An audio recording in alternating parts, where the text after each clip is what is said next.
I think he had Heelys on with his freaking luggage into the airport. And he just whisked away like a magical little racist fairy. If I was a rich man. That's right. Did he just start out like that? Can he do that? Can he say things and sing them in such a melody? That's right. Ladies and gentlemen, welcome back to Full Circus. My name is Tristan Sartoris, and I am happy to be here with you guys today. I will say, dude, I just spent the last 45 minutes or so talking to myself, which is not unusual. In fact, I spent 24 of my hours talking to myself, even in my sleep, dude. I'll wake up and I'll be like, oh, that was so funny, dude, and dab myself up and zonk right back out. But yeah, I spent the whole time just kind of digging deep into my own little thought process, because I like to think, okay? Now, what do you think about that? What I was really going over was just, well, it's not too important, but just my grasp on reality and how I don't want to take things for granted. Or granted. Yeah, don't take it for granted because it rocks. But I want to just kind of pay attention more in moments in life. And I think too often I look back on something and be like, dude, you weren't present, you weren't engaged, you weren't freaking locked in. And I was just thinking about that. I want to be more awake and alive. And not only that, but just finding more joy and appreciation and gratitude in all that I'm doing, because, you know, too often I feel like you slip and you get a complaining, pessimistic view of things because it's funny and other people find it funny and misery loves company and you can kind of mesh over that. And I do like to do that. But in terms of the way that I live life, I want to have more appreciation for something stupid, like some sort of pothead alien. I want to walk into a Walmart and go, I mean, there's stores and food like I've never been here. Places that I've never experienced before, like a movie theater. You go there as a kid, you go, there's the biggest screen I've ever seen, the music, the volume, it's bass, it's loud, there's people we're cheering. And I want to walk into things more and appreciate magic, okay? I want to make more magic in my life and be like an absolute loon who has never been, you know, from this present era. I want to be like from the 1400s. To be like, look at all this. This is insane. Even though I've experienced it for so long, which sounds crazy, but that's something I'm working on doing. And I could go into it more, but this isn't really the time or place. I don't know why this is a show where I literally just give you my stream of consciousness and be like, you're not ready for that kind of deep, you know, philosophical woes. Not like woes, but philosophical woes. But if you are interested, you know what? Send an email to FullCircusPodcast@gmail.com if you're looking for more deep, beautiful, meaningful conversation. But if not, dude, then let's continue right on to what's been going on, dude. I just got back from Canada, okay, the icy north, and it was exactly that, dude. When I left, it was about 65 degrees in Ohio, warmth. I was running outside, t-shirt, shorts, still out of breath because I'm not the best runner, but I was doing it, and I was warm. And immediately, you're like, where is my coat? I don't remember what this is. And I time traveled to about 3 months ago when it was freezing, and I went back and it was just as cold as I had anticipated, which is fine, I guess, but it's like I was just warm enough for long enough that I felt like I was getting used to it and my blood was thinning out, and you go back and you're like, I wasn't ready for the freezer. I had just gotten a taste of the sun. I've gotten a taste of the rest of the solar system. There's warmth to be had out there, Canada. What? How do we survive here? It was brutal. It was rough, but we made do. And what was, right before that, though, I had spent the whole week, I think I mentioned on the last episode, I was at my aunt's and I was dog watching, which was fine. The dogs were great. I was actually doubling up and I was going back and forth to all these dogs, and I was just kind of tapped out in terms of barking, not because I don't love dogs, but because I had voiceover work to do. And they're not trained on me, okay? So if you're ever doing loud noises or I'm doing an audition and making silly voices and doing whatever I do, the dogs, they eat that up, dude. I don't know if they love it or hate it, honestly, but they bark every time. And I go, okay, all right, they're here in the audition. So every 10-minute audition takes about 45 minutes. And it's just way more time-consuming than I would have liked. I'm like, all right, scratch that one. scratch that one. That was a good one. Too bad we can't use it. Was there a dog in the background? Yeah, I know. It's okay. So it is what it is, I guess. But so yeah, I was dog sitting, so I hadn't been home in so long, and then I journeyed off to Canada.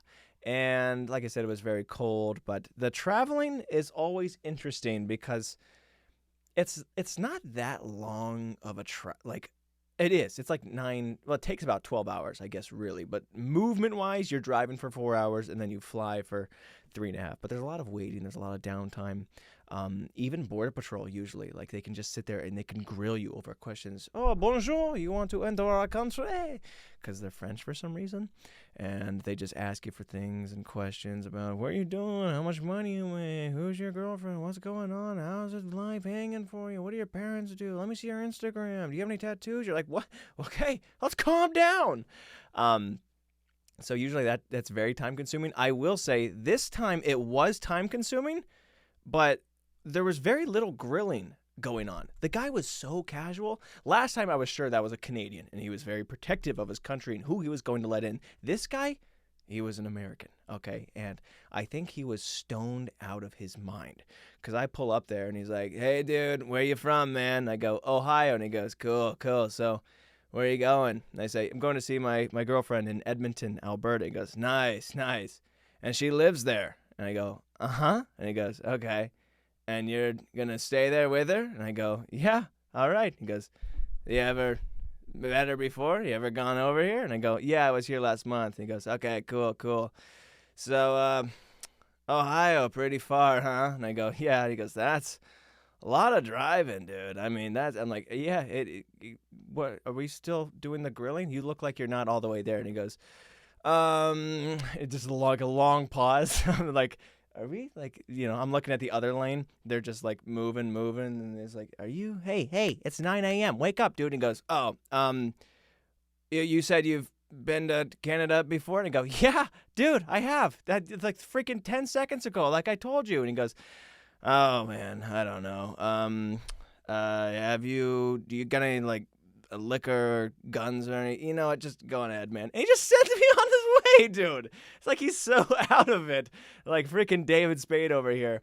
It was so early, and he just he wanted to care. It's like part of his brain wanted to do his job right, but the other half was like, I don't know where I am.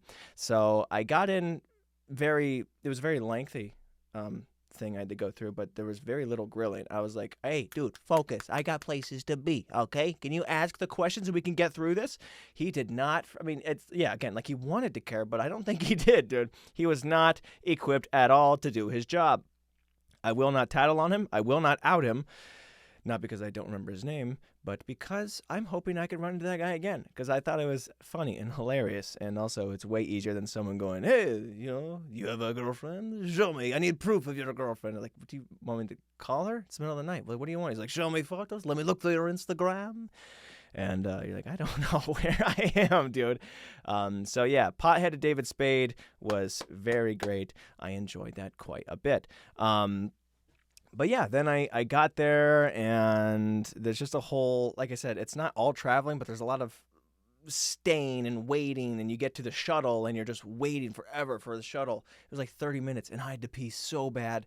And it was like Home Alone, a family of 17 people. And I know that because they're like, is there room for 17 people on the shuttle? 17?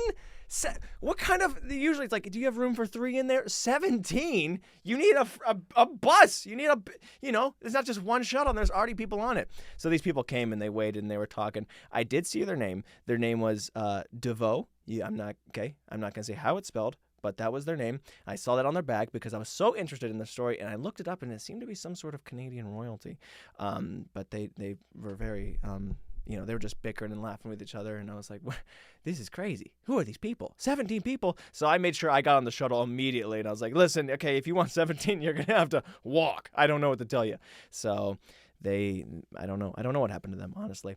And then I get to the airport, and my flight got delayed. Okay. Just only like 40 minutes. It was enough. I didn't really mind, again, because I had already been waiting outside for so long with the DeVoe family, and it was good to just have some downtime and just relax from all the driving and all the non-grilling that David Spade did. And I got to just kind of chill. What was cool, though, is I had games on my freaking laptop. I'd never tried that before. So I'm literally set up in the airport. And I was pretty rude, admittedly, and this was a mistake on my part. But I've never gamed, okay, in public. I've never played video games with my friends, with hundreds of people walking by. So you kind of have this feeling. It's almost like if you were taking a bath, right? Like when you take a bath, subconsciously you think, I'm at home, I'm safe, peace and quiet, I can do and feel however I like. So I was going back into this very intimate kind of feeling at home in my living room, like I'm playing games. So I'd be like, oh, it's great, he's coming on the court. Oh, I'm so sorry, I forgot, you guys are all here. And I was being so loud, and I had to keep kind of shutting it down. And I also was making fun of Canada with my friend, and I was like, I forgot you guys are all here again. I was so kind of, out of it, rude. Like I wasn't as aware of my surroundings as I wanted to be. I had to kind of keep shutting that down. But it was a nice little 40-minute break I got to have, and the setup was crazy, dude. Just eating snacks and playing games in this stupid little chair. And what was fun immediately after that is I pack up everything. I go to the front where you're supposed to board, and I'm sitting next to this guy. And he's got all these papers just sprawled out over everywhere. And I'm just trying not to get in his way because he looks like he's very intensely focused on everything. And immediately he goes, dude, you on this flight? Okay. And there's a very bald 60-year-old Indian man. Okay. And he didn't have the voice of, what it looked like. He just didn't have an accent. He didn't have a voice. He was older and he was very casual. He's like, dude, you on this flight? And I go, uh-huh. Yeah. And he goes, never flight porter. I go, okay, well, we are, so I don't know what I'm supposed to do with this information now. And he goes, let me tell you. I go, oh boy, we're getting a story now. And he goes, I rode porter out here, and the whole time they were like, flight's delayed, you can't get on the plane yet. I'm like, okay, whatever. I know how to get on a plane. I was an F-18 fighter pilot. Okay? And this is the face he kept making. Dude. And I was like, oh, like, what was the problem? He's like, I don't know, but they wouldn't let me on it, these two freaking Karens out here. And the plane, it wasn't even there yet. He goes, then I come here, try the same thing, and they're like, you can't get on. Then I see the plane out there, and I'm like, let me get on the plane now. And they say, hold up, we need to at least see your boarding pass. I'm like, dude, I know where my boarding pass is. I know where my seat is. And I'm like, oh, yeah, I guess they probably just need to scan it to make sure you're, an actual attendant of the flight, like you have a ticket or anything. He's like, it's not the 70s, okay? Jeez, I hate this friggin'. It's such a problem. These Karens, they're the worst. You understand? And they were black, too. The guy was racist, okay? And honestly, I've never met another minority who was racist against other minorities, and I don't know how Canada does it, but also, there's not a ton of black people. I've only been to Canada a couple of times, and there's not a ton of black people around. So as an American, where we're more racially charged, he says that out loud. He goes, and they were black too. And I go, you can't be doing that. He goes, let me tell you this. There's also a black person sitting right next to me, a nice, very nice lady. And he's like, never, ever date a black woman, dude, okay? And I was like, okay. And I'm just trying to kind of dip, and I don't want to be associated with the noise here. He goes, because if you ever go to eat with a black woman, you're paying for all of it. And I go, okay, man, because one time I was like, dude, you gotta shut it down, dude, or at least lower the volume. He goes, I was out with a friend, and then they only brought one check, and I went, good God, looks like I'm picking up the tab, dude. Oh. And I was like, okay, that's sorry about that. What about, let's go back to talking about the airplane or something, anything other than this. And he goes, is your app even working? Because this crap doesn't work for freaking anything. And I pull it up and immediately it loads. And I'm like, yeah, I'm just not even going to show him that it's a him problem. I was like, yeah, it sucks, sorry. And I'm trying to kind of like scoot away. And he goes, anyways, about black people. I'm like, dude, you gotta calm down. I don't know what the rules are here, okay? But also, like, I'm just trying to get on this flight. And so he starts, and look, I've only met Dude, he starts counting on his hands how many black people he's met. He goes, I've only met 5 black people ever. The worst. And I go, holy crap, dude. This is not okay.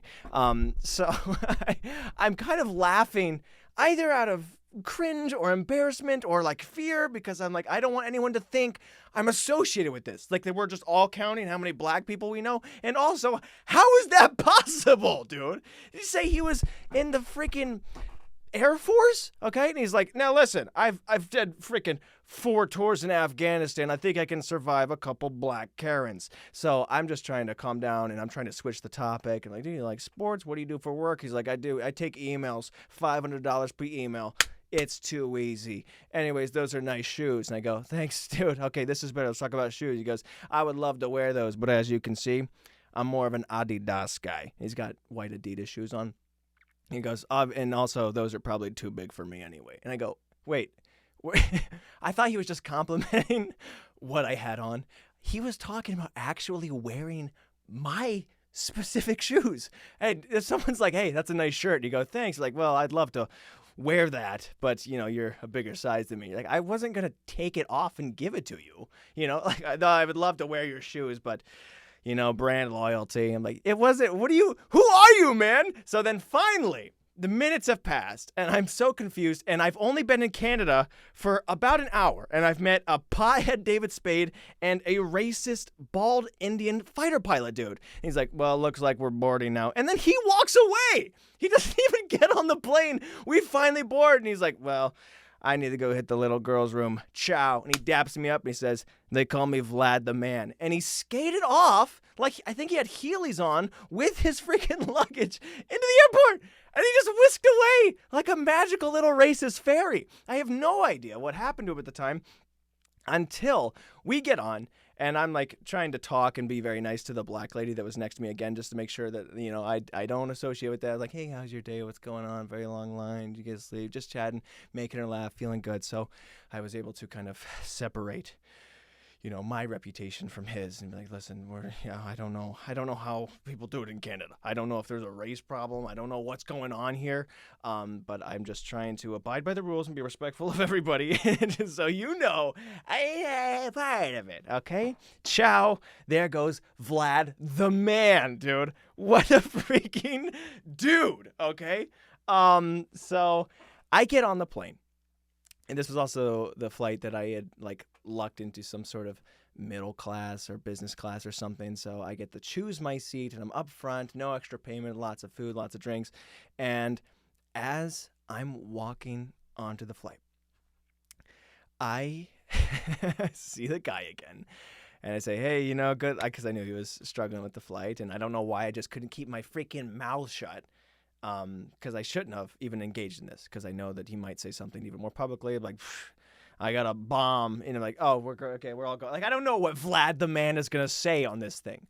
So he walks up and like, hey, dude, just good luck on the flight. Hope it goes well. I don't know why. I don't know why he said it, and he didn't say anything rude or racist this time. But he goes, dude, I don't even pay for my seats. They're like, pick a seat. I'm like, assign me one. Life's too easy. Daps me up again, and he skates down the aisle. And I'm like, who is this guy? And then I just kind of let it be. I never got to see him again, but I did overhear the flight attendants go, you're never going to believe who's on the flight. That Vlad, the fighter pilot guy, yeah, he's already complaining that his banana bread is too soft and that the flight was taking the wrong course of action, or it's too slow, or at the wrong altitude. And they're like, hey, look, fighter pilots different. Like, they're complaining. He has a reputation. How he told me not to fly this specific airline, and he's just doing it. He has enough, or maybe it was just the one time, and he already created enough notoriety that everybody knows him. And now we all know him, okay? And this guy, okay, he is a fighter pilot who survived Afghanistan. He makes $500 per email, just coasts through the airport, and only knows 5 black people. And, what an turd. I don't know what to make of him. I don't know if he was trying to be rude. He very much was. But I don't know. They do it up differently in Canada. So I was very cautious. I was trying to just be very careful. And Oh yeah, there was another thing he said. As I was passing by on the flight, they were offering like the snacks, and he was complaining about the drinks, and he's like, "Dude, they're giving out free wine and beer and snacks." I'm like, "Do I look like I snack?" 45 years I drank and snacked, but not anymore. I mean, my eyes are up here, okay, dude? And then he just walked away again. So Vlad the man, he was that guy. He was, he was really something. So those were the two people I met in Canada immediately. I was like, it's still very early. There's just there's different rules in America, okay? You don't talk about race. You don't just, I don't know, complain. Or you mean people do complain. I don't know. It was just a very foreign, literally, experience for me. And I thought it was hilariously awkward at the time. But I couldn't stop laughing out of like fear and embarrassment. And then I thought he was like, dude, this guy loves it. He's eating it up. I'm going to keep on talking to him. I'm like, I got to learn to stop. I got to learn to be more impolite and be like, hey, okay, don't you have to use the little girl's room? Chow, Vlad the man. We got to get out of here. So I don't know. I don't know what to make of it. So yeah, Canada was great. It was cold. Lots of nature, lots of hiking. I did go horseback riding, okay, and this was not supposed to happen, and I got a couple comments that I was wearing the wrong attire because I was dressed for Easter dinner, and they're like, hey, let's go over to the farm, and everyone's just kind of wearing jeans, and they're all muddy, and, they're not really equipped, they don't look like they're going to Easter or like some sort of family thing. So they're dressed to be on a ranch. And I'm like, I thought we were, soup or I don't know, whatever we're going to do on Easter, eat some eggs. And so then I just immediately, I show up and like, hey, have you ever been on a horse before? And I go, no, ma'am. And I think this is kind of going to decline it, make sure they know that I don't know what I'm doing. We don't need to go through the whole teaching process. Then they start saddling up all these different cousins and kids and people. And I'm like, where am I? And immediately I just start brushing off a horse. And then I'm helping people put on the saddles, I guess, because I'm taller than the 8-year-olds there.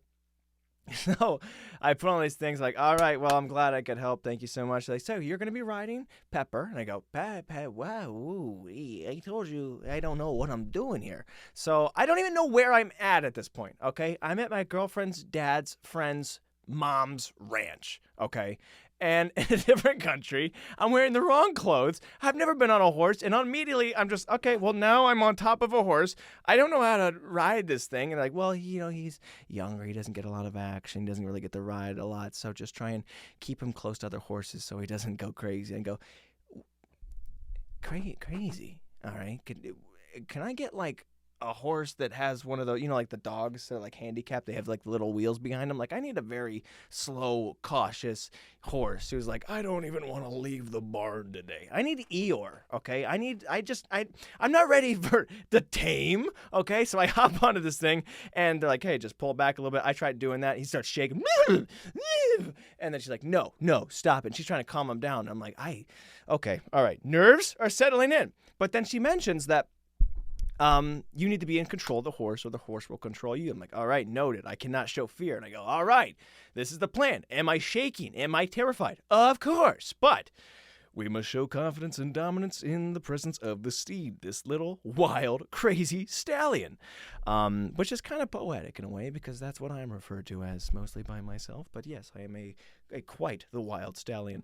So two wild stallions on top of each other not make a tame experience. So immediately we go out and I'm riding. I'm like, okay, this is fine. Just walking. This is okay. This is all I can manage. I can manage walking. And, you give a couple sound effects and you kind of, push your heels into it and you begin to ride. Now, I was not doing this or trying to activate the acceleration. I was completely fine with this slow pace of walking throughout these fields. And Pepper, the young stallion who doesn't get ridden all that much, kept hearing everybody else go and kick their heels in, and he's like, all right, I guess we're going, yeah! And he starts flying. I'm like, whoa, and I'm pulling back, and they're like, you gotta pull harder. I'm like, I swear, I'm freaking cranking the neck on this thing. So whoa, and I pull, and I'm doing all the things that I can.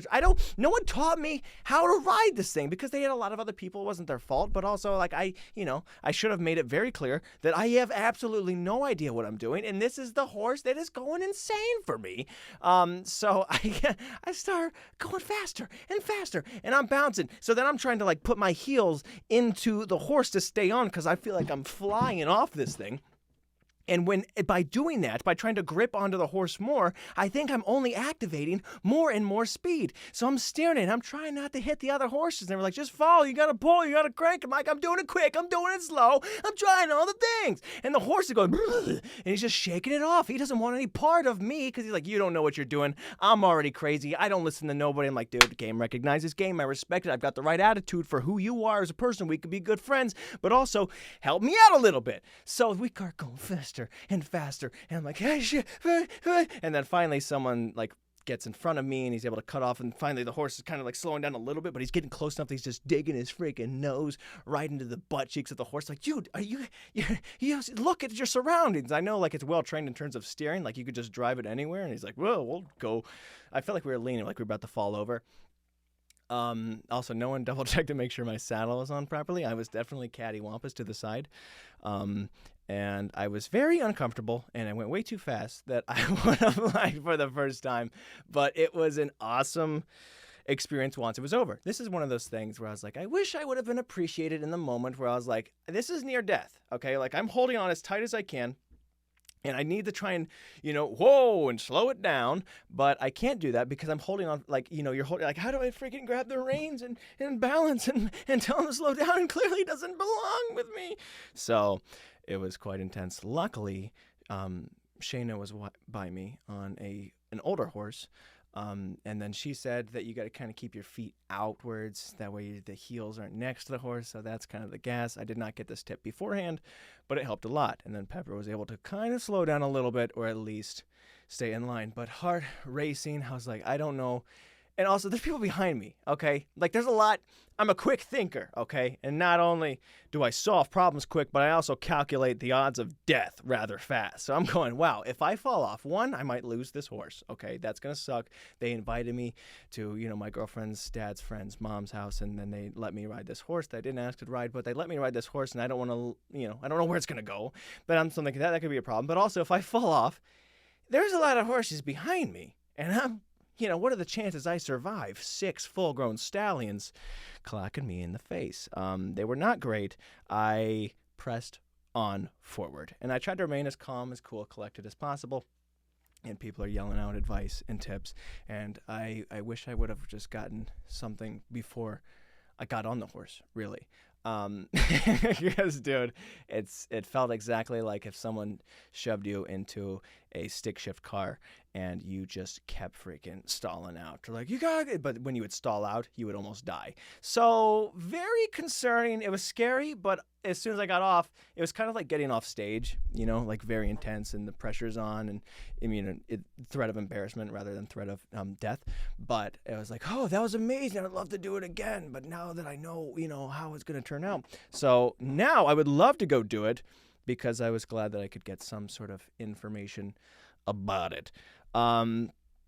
So yeah, that was what I did for Easter. I literally met 2 crazy Canadians, or whatever they were, okay, racist or high or stoned or whatever, and then flew, and then I was immediately horseback riding on my girlfriend's father's friend's mom's house, ranch, place, and just kind of out of place, you know what I mean? Like, clearly I wasn't wearing the right attire, okay? I was wearing just casual family house attire, and I hadn't been sleeping great because my flight was originally at 6 a.m. So, or no, it was at 8 a.m. And I was training myself to wake up very early, like the week before, because I didn't want to miss my flight. So I'm trying to wake up around 4 to 5 a.m. for like a week, just though if I want to wake up at 3 and then I can drive. Oh, no, it wasn't at 6. It was at 12. I'm getting everything mixed up. My flight was early, and I had to wake up early because I wanted to leave the house, yes, around 8 a.m. And I wanted to be up by 5 or 6. Okay, I think that's right. Because I wanted to work out, shower, get everything ready, and just kind of make sure I didn't forget anything and rush out the door, because I don't like to rush. So, long story short, I had gotten a pretty good sleep schedule, and then I go west to where it's 2 hours behind, so every second I was there, I was, further behind, and I would wake up at 4 a.m. and I couldn't sleep because I just finally trained myself to a good sleep schedule. And how rare is that, dude? How many episodes have I talked about having an awful sleep schedule and not being able to sleep? I finally cured it in the one time that I wish I could have slept. So I was burnt out, right? Long travel, exhausted, and then I just rode horses, and I'm like, oh, this is a lot to take in, okay? This is a little bit overwhelming, quite honestly. And then you go to family dinner, okay, with, again, my girlfriend's dad's friend's mom's family.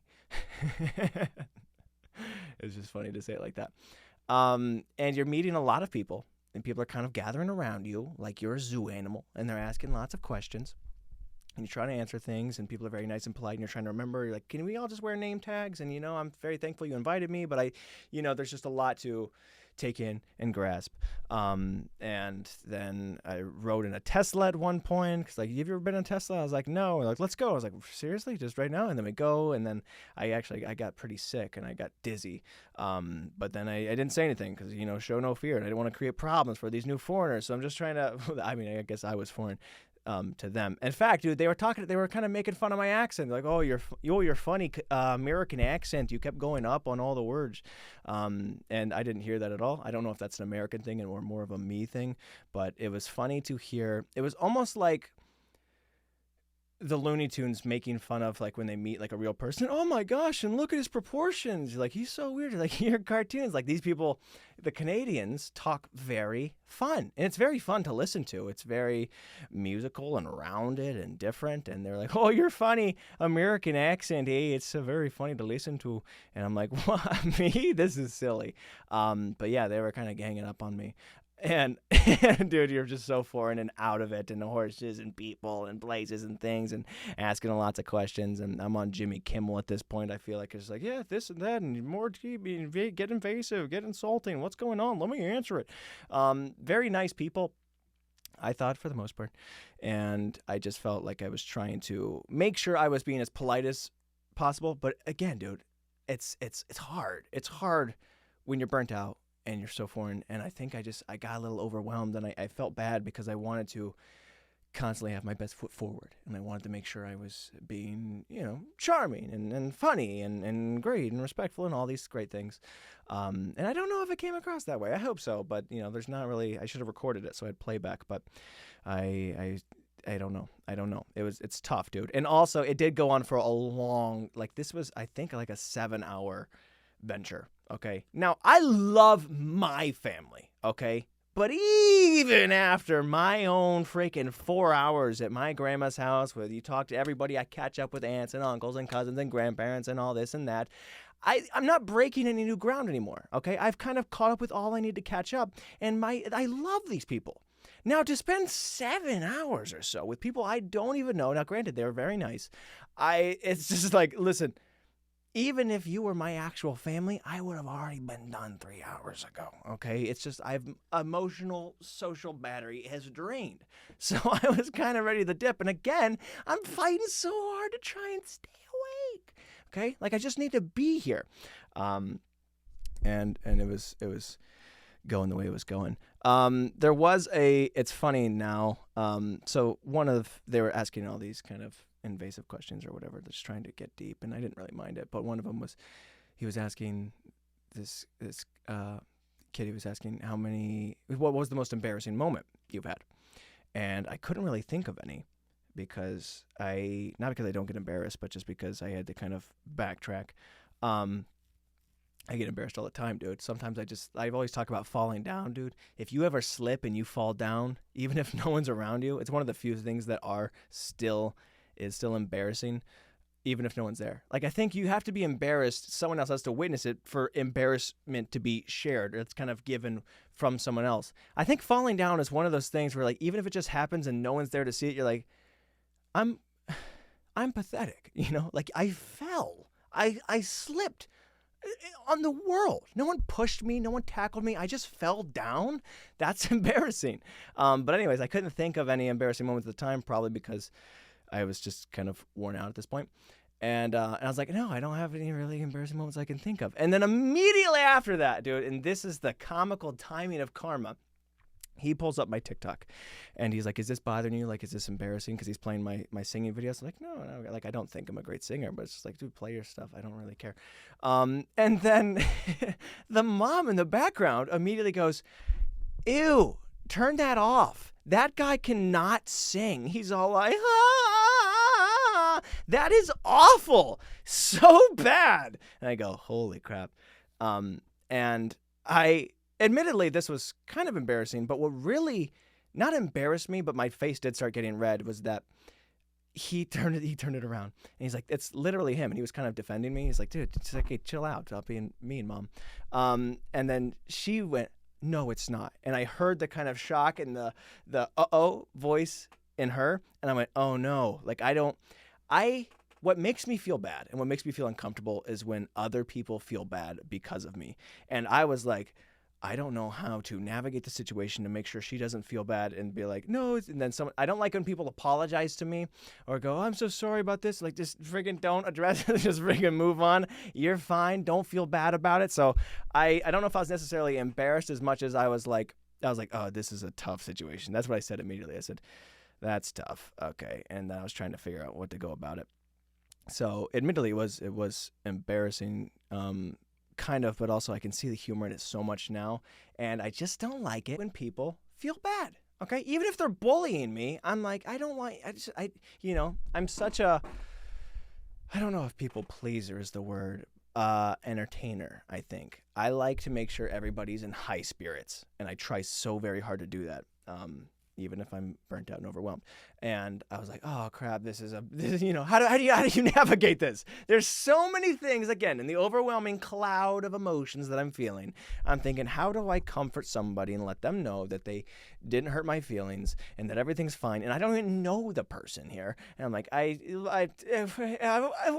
Pepper was a very difficult horse to ride, okay? And they're like, "What? Freaking, yeah, you shouldn't have put me." And I should have just started at the very beginning. I didn't know what I was doing. It's been a very long day. I don't know where I am. My hair's not done. And like, what? Okay, just don't ever come back. So yeah, it just kind of ended there and ended awkward. And I tried my best to be like, "No, dude, you're fine." She's like, "I'm tone deaf. I don't know how to sing." I was like, "It's okay. It's okay. Also laugh and have fun. I don't want to be the center of attention unless I have something very funny to say anyway. So it feels very weird to be people constantly asking me questions and taking an interest in me, which is nice. It is very nice, but I'm like, I don't know what to do. And then to be the center of attention in a bad way as well. You're like, I don't know how to freaking navigate this.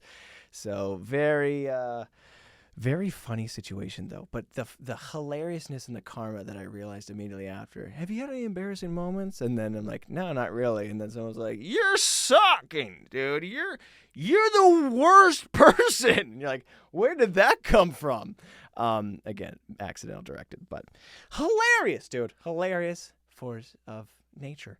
So yeah, that was pretty much my time in Canada, dude. Just cold, lots of interesting conversations for real. From David Spade to racist to some people heckling me.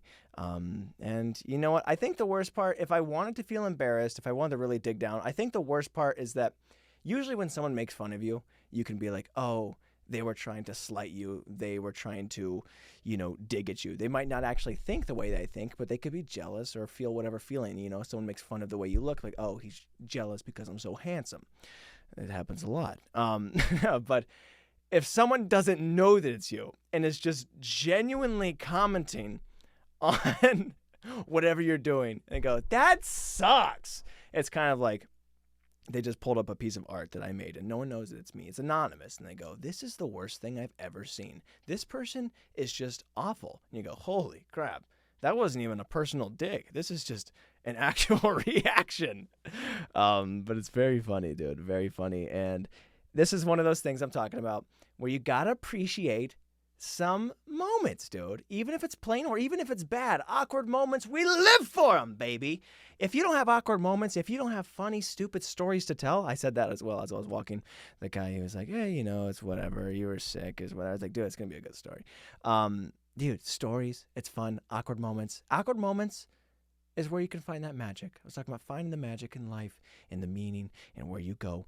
Awkward moments are that, dude. So live for awkward moments. Force yourself in awkward moments. That doesn't mean you should go and critique people, but if someone critiques you, I wish I would have lived in it just a little bit more and thought about, like, there's something so freeing, I guess. I don't know, like, if you can really, I wish I would have done this, but usually when I'm in a very awkward moment, I like to just kind of take a breath and be like, this is awkward. And that is so fun to me because you don't land in awkward moments, too many times. But it's so nice to be like, this is so unusual and weird. And I don't know if it's just me feeling it or everybody else is, but it's nice to be in this weird kind of like dimension where nothing makes sense.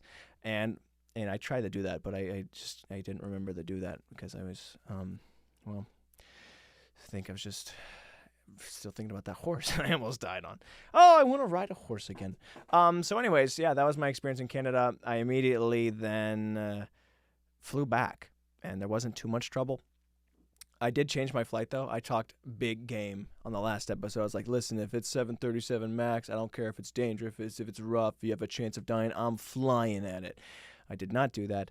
The night before or so, I ended up on some sort of documentary the guy was going through Boeing Airlines, and the employees were like, no, we would never fly on these things. I go, what? Oh, man. And I got this gut feeling in me that's like, dude, don't do it. I'm like, is that me just watching this and thinking that, or am I having actual instincts? And I chickened out, dude. I chickened out, and I flew back on a different plane that wasn't a 737 MAX. And then I watched that plane land safely and went, gosh, dang it, all those people are fine. Not that I was mad, but, who knows? Maybe I would have been the difference. If I was on that, you just never know, okay? What ifs? I live in the what ifs. It would have been an awkward moment, though, to be plummeting to your death. You'd be like, wow, I felt it coming, and I still hopped on. Talk about intuition, am I right? They're like, we're dead. So yeah, it was cool though. Talked to luckily just a random dude. Okay. The guy that I sat next to on this whole flight, he was a surfer skater. So we just freaking, partied hard. And that was pretty much it, dude. That was pretty much my entire story. There's lots of other things I have to talk about, but these earphones are really hurting my ears. And at the moment, and I have funny stories that I want to talk about.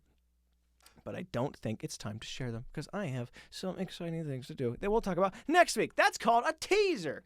If you have made it this far into the episode. Yeah, I'm still thinking very philosophically, warmth, about finding the magic in life. And that's what I'm going to continue to try and do. And I would recommend that to you guys as well. But again, dude, if you want to hear more about my deep interpersonal thoughts that aren't necessarily as funny, but full of wisdom, that's right. I took psychology in college, only one class, but it was enough to teach wisdom to the others. Contact me at FullCircusPodcast@gmail.com. And guys, I thank you so much for tuning in. I have to go and look up where I can ride a horse, because if that is a situation I will be put in again, I want to know everything going forward. I don't like to do anything unprepared, okay? Also, I'm going to have to think about how to sing better, apparently. Got to be careful on that one. I might, listen, okay, if I was ever to make music, we know I'm not a big hit in Canada, okay? So far, reviews are down, but it's cool, dude. I appreciate you guys listening. Thank you for taking the time out of your day to come and hang out at the Full Circus.